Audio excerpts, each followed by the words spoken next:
మాట్లాడడానికి ఇగో ఇక్కడ ఏం చేస్తారు శ్రీనివాసరెడ్డి నువ్వు ఏం చేస్తలేవు కదా, ఇగో చూడురాయి ఏం చేస్తా అంటాను కదా. నిమ్మల జలంధర్ రెడ్డి ఏం చేస్తాను చూడు. ఇగో కాంగ్రెస్ పార్టీ కుటుంబ సభ్యులందరికీ నా నమస్కారాలు.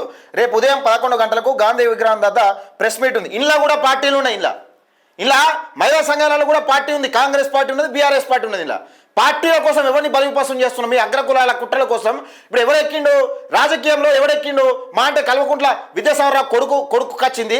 అది ఎవరిది పోయింది? నరసింహరావు ఓడిపోయిండు, కల్వకుంట్ల విద్యాసాగరరావు కొడుకు వచ్చింది. బలిపసాలు అవుతున్నాయి. ఒక బీసీ మహిళ బలిపస అవుతుంది. బీసీ మహిళని బలిపసం చేస్తున్నారు. ఇప్పుడు ఎవరు బాధ్యుడు చెప్పాలి? దీనికి సమాధానం చెప్పాలి. రాజకీయ పార్టీలు మా బీసీ ఎస్సీ ఎస్టీ మైనార్టీలను అడ్డం పెట్టుకొని మీ రాజకీయ ఉనికి కోసం, మీ తిప్పల కోసం, మీ పదవుల కోసం, మీ పెదరికం కోసం ఎవరిని మూస్తారు మీరు? చూడరు ఇగో గాంధీ విగ్రహం దగ్గర ప్రెస్ మీట్. గాంధీ విగ్రహం అంటే ఎక్కడ? ఎవరైతే ఈమె ప్రెస్ మీట్ పెట్టిందో, ఎవరైతే ఈమె నిరాహార దీక్ష చేస్తూ ఉందో అక్కడ ప్రెస్ మీట్ పెడతా ఉన్నారు అన్నట్టు. ఇక్కడ చూడాలి. నాయకులు అధిక సంఖ్యలో పాల్గొని సమావేశాన్ని విజయవంతం చేయగలరని ఉంది.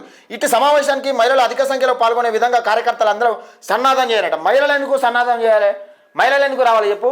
ఇవాళ నువ్వు ఏం చెప్తావు? 14 రోజులకు నీ సోయి లేకుండా 14 రోజులకు ఏం చెప్తావా నువ్వు?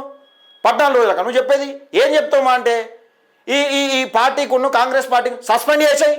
ఎంపీటీసీ మాదాలు లేడా సస్పెండ్ లెటర్ పెట్టరు. అట్టగా మా సంబంధం లేదని ఇచ్చిపెడితే ఊకోదు. ఇప్పుడే ఇదే వేడిలా వివోఏను మీరు ఎట్లా సెలెక్ట్ చేస్తున్నారు? మీ రాజకీయం కాదా? మీరు లేకుండా మీరు వెనకపట్ల నడిపించి మీరు లేకుండా ఇదంతా తతంగం జరుగుతుందా? బిడ్డ ఒక్కని కూడా ఇచ్చిపెట్టేది గుర్తుపెట్టుకోరిగా.